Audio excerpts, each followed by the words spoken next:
Leo kwenye Hatupitwi tunakuletea taarifa ya Nanga akiwa katika mkutano na waandishi wa habari wa M23 mjini Goma.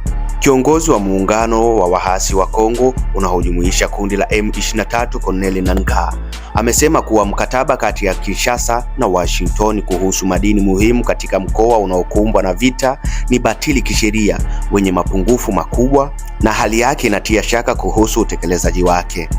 Nangaa anayesimamia Alliance Fleuve Congo AFC alikuwa akirejelea makubaliano ya ushirikiano wa kimkakati yaliyosainiwa Washington Disemba 4 ambayo yangewezesha Marekani kupata ufikiaji mkubwa wa madini muhimu ya Jamhuri ya Kidemokrasia ya Kongo kwa ubadilishanaji wa uwekezaji na ushirikiano wa usalama.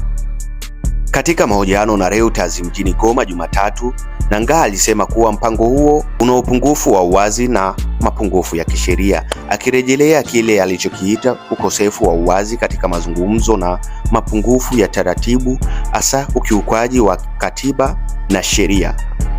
Ukosoaji wa Nangaa unaibua maswali zaidi kuhusu uwezekano wa uwekezaji wa Marekani mashariki mwa Kongo, mkoa uliokumbwa na vita mwaka mmoja baada ya M23 kuchukua Goma, mji mkubwa zaidi wa mkoa, katika shambulio la ghafla. Sehemu kubwa ya madini muhimu mashariki mwa Kongo, ikiwa ni pamoja na coltan, ziko katika maeneo ambayo sasa yanashikiliwa na M23, ambayo imechukua eneo kuu la migodi kama Rubaya katika Kivu Kaskazini.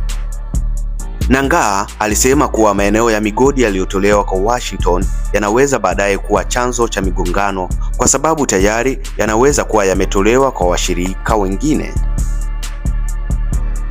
Marekani wanaweza kuwa wamesahini mkataba huo, lakini wanapaswa kujua kuwa walisahini na utawala usio halali na pia ulio na ufisadi, alisema.